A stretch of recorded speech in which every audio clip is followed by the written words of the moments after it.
És un Open internacional de 10 rondes diàries a partides lentes. És un dels Opens més grans d'Europa.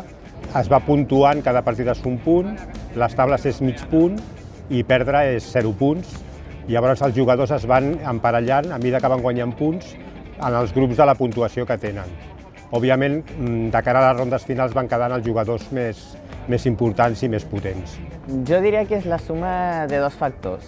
El primer és que hi ha molta gent, vull dir, crec que és un punt molt a favor d'aquest torneig. D'altra banda, crec que, a part d'haver-hi molta gent, hi ha molta gent bona. Bueno, aquest any hi ha un quadre per dalt bastant potent. Hi ha 3 o 4 jugadors molt potents i, com cada any, sempre tenim un quadre per dalt bastant poderós, de jugadors importants.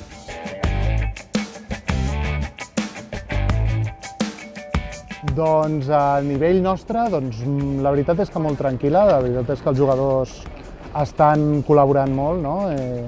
La veritat és que el torneig,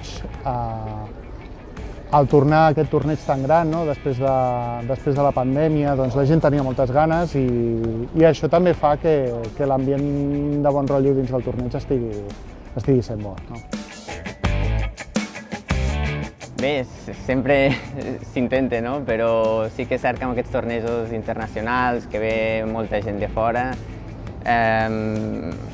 hi ha molta gent molt bona fora i és difícil que els d'aquí puguin aspirar fins a guanyar, però mai es pot dir que no.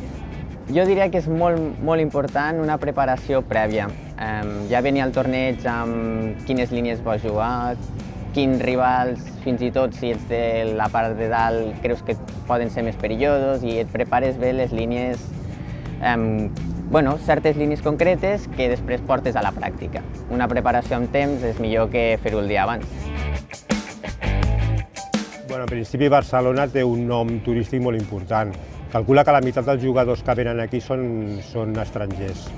Llavors, a Barcelona, combinat amb les festes major de Sants, és un reclam turístic per molts jugadors que venen de fora.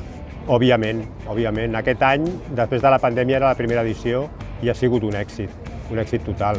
A part, aquest any també la Federació Catalana ha ajudat a l'organització i ens dona més múscul de cara a l'any que ve.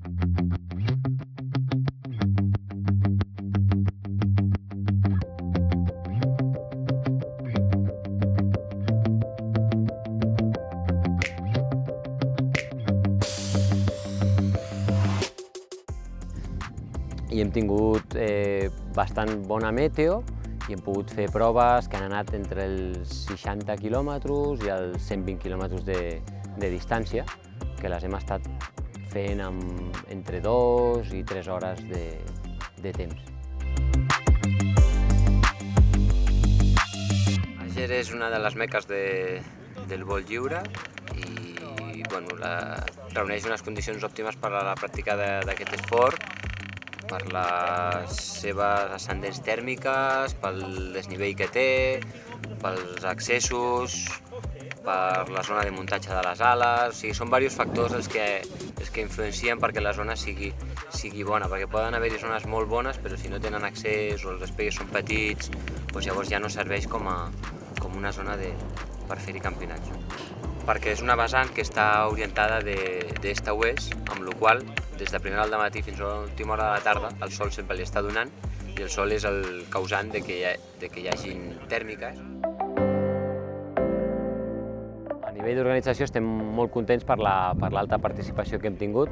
Després d'aquests anys durs que hem tingut tots, suposo que la gent tenia moltes ganes de sortir a volar, no s'han fet molts campionats a la resta d'Europa i per això ha fet també que vingués molta gent de fora amb aquest Open.